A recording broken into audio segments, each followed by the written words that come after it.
What is going on, everyone? Welcome to another very exciting episode right here on the MIgardener channel. I am so excited for this episode because in today's episode, we're going to be talking all about the friendship bread of the garden. Now, for those of you that don't know what friendship bread is, your grandparents probably had it, or maybe even your parents had it. I don't know too many people that are doing it nowadays. I'm sure there are still people doing friendship bread, but I grew up with friendship bread, and friendship bread was essentially a sourdough starter that you would share with your friends and neighbors. What you would do is you take a jar of flour and add water to it into kind of like a slurry, and natural yeast would then colonize the yeast and water mixture, beginning to ferment it. It would create kind of like a yeast culture, a sourdough starter.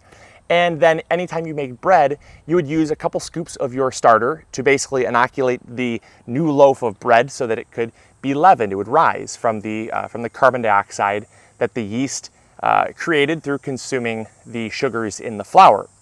And so you would have this starter that would begin growing because you had to keep it alive. You can't just start it once and then keep, just leave it in your cupboard for like weeks on end because it would die. So what you have to do is feed it. It's like a living, breathing thing.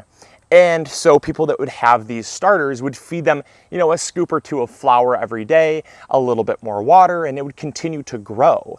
And if they couldn't use it fast enough, which most of the times it was kind of almost designed, I guess it was kind of by design that you couldn't use it all, unless you, of course, you were making just tons and tons and tons of bread. But if you're making just enough bread for your family for that week, you'd inevitably end up with more starter than you did actually have the demand for the starter for making bread. And so what you'd have to do is find some creative way to use it. And what people started finding out that they could do is just share it with friends and neighbors.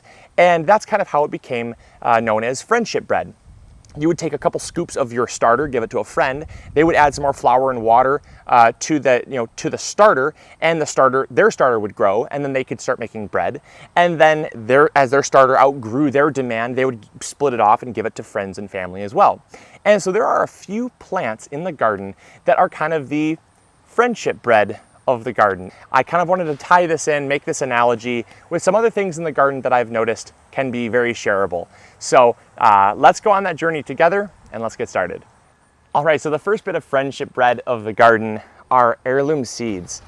Now, I love heirloom seeds because they are something that you can grow yourself, save, and then pass on to other friends because you'll inevitably have way more than you can possibly grow.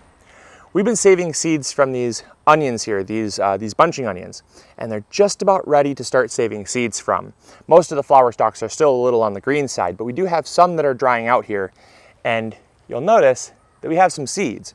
Now, it only takes one tiny seed to grow a bunching onion, and so each one of these flower heads here have hundreds of seeds on them. And in this tiny little 3-foot patch, I have potentially definitely thousands of seeds in this little patch here. And so what I love to do is I love to say, look, if you are saving seeds for yourself, this is a wonderful opportunity for you to save seeds and also share the love of gardening with your friends or neighbors or someone you might not even know, to create conversation, to just be a friendly neighbor and to share your seeds with somebody else to kind of just, like I said, spread that love of gardening. But also, that is the true nature of how heirlooms even came about. Someone would grow a unique crop, and it might be like a unique variation or a cross of a couple tomatoes or whatever, and they loved the flavor, like they loved the color, the shape, some uniqueness about it.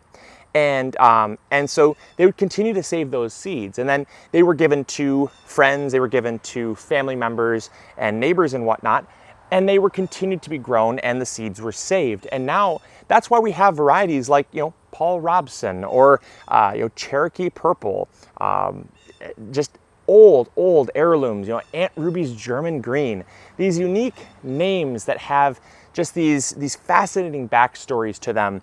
All of these seeds that we have today that are heirloom are because they were saved and shared, regrown, saved, and shared some more.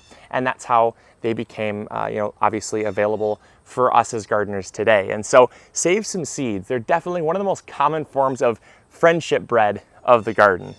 The second form of friendship bred in the garden are anything that divide via bulbs. So these here are some kind of rather sad looking summer lilies, but their season is over. They've since bloomed and they're beginning to die back, which is kind of their natural course of life. But these actually have a bulb in them, and those bulbs will begin to multiply and divide as the years go on. The same exact thing happens with things like hostas or tulips.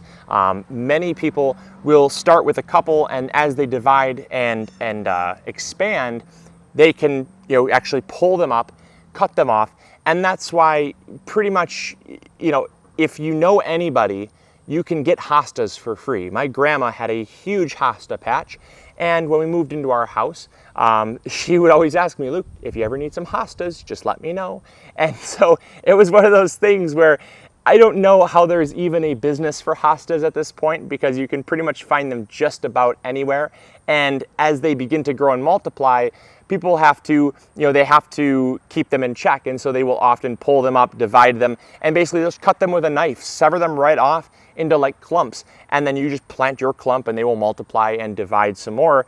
And so you never really ever have to buy hostas because it's the friendship bred of the garden. All right, the third form of friendship bred in the garden are runners and cuttings. Now, the most common form of runners are things like strawberries.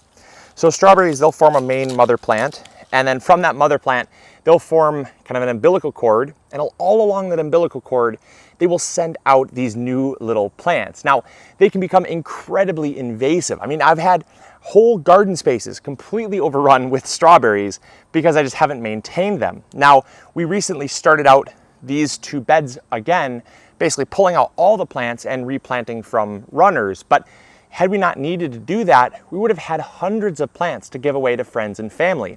And because they are attached to the mother plant, they have the exact same genetic material as the mother plant. So if it's a beautiful everbearing or a beautiful June-bearing strawberry like Honey-O or Chandler, Ozark Beauty, Quinault, there's so many amazing varieties that we're growing, and they all produce identical offspring from these runners. So it's a great way to get someone else started with a garden. Or, I don't really consider this part of the friendship bred component, but they make a really good side business. You can definitely take cuttings in the springtime and sell them of these strawberry runners, and you can make a pretty penny. But we're not talking about making money, we're talking about making friends. And so you make friends by giving them things for free. So it's just one of those things that I love giving. I love putting a smile on people's face. And so if I have tons of extras, I will always offer up free strawberry plants. It's just such a great way to make a friend.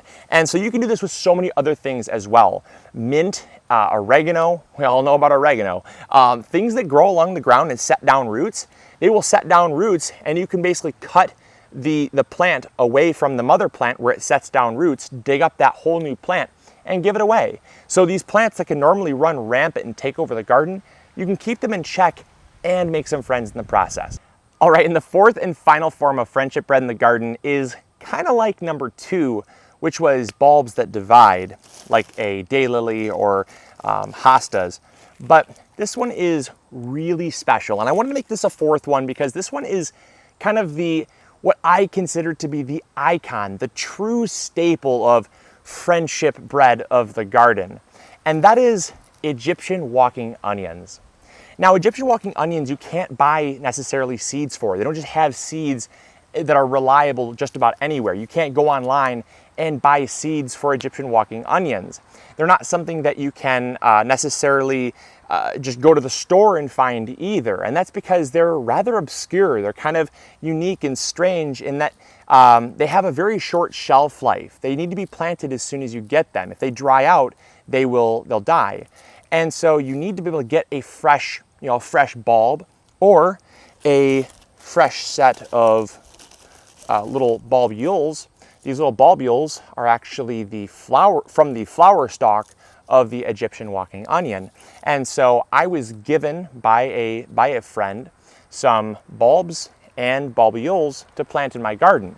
And these are really special, unique plants because the whole idea behind the Egyptian walking onion is that they replicate via their flowers. So they don't form seeds. They don't actually form like seeds like most plants do. They actually have basically a main mother bulb that will grow. As it forms a flower stalk, it will get really long, top heavy, and then fall over. And then when it touches the ground, these little mini bulbs, these bulbules, will actually set down roots, forming all new plants. Those will then grow up. They will form flower stalks that will then they will bend over and touch the ground. And so that's how it got its name, the Egyptian walking onion, is that it can literally walk throughout your entire garden if given the chance to do so. And so it's fantastic to give to friends and neighbors, making this, I think, one of the true friendship breads of the garden. You can't buy a sourdough starter from the store. You can't buy Egyptian walking onions from the store. I have never in my entire life found any store anywhere near here selling Egyptian walking onions. It's in fact something that I've been looking so long for that I've almost given up. I could have probably thrown out a questionnaire on YouTube or Facebook and gotten some really kind viewers that are growing some. But like I said, it's such a rare and obscure plant that it really only travels or is given out unless, of course, somebody wants it or somebody receives it, like I said. It's just not a very common plant, and because of the short shelf life, places can't stock it like seeds, and you can't store it for 1 to 3 years without it going bad. It needs to be planted right away so it saves its viability and actually grows. So it's something that has to be given and planted right away. And I just think it's such a unique plant that I really wanted to highlight this, and we're gonna be growing it in our garden. So got one rogue cloud. Love it. I did not know I was supposed to get a cloud today, but I feel blessed because I needed it. It's hot today. So yeah, so we're gonna get these planted in the garden, and then as they grow and produce and as they create flower stalks, we'll be giving away our little bulbules and future bulbs to friends and family as well, and other neighbors. So that's about all I got for you today. I hope you all enjoyed. I hope you learned something new. If you did, make sure to throw a like up there, subscribe if you're not yet already, and share this video with a friend or a neighbor. I guess that's another form of friendship bread, is spreading this video around, because that's how this channel grows, and I always appreciate it. So I'll catch you all on the next episode. As always, grow big or go home. We'll catch you later. See ya.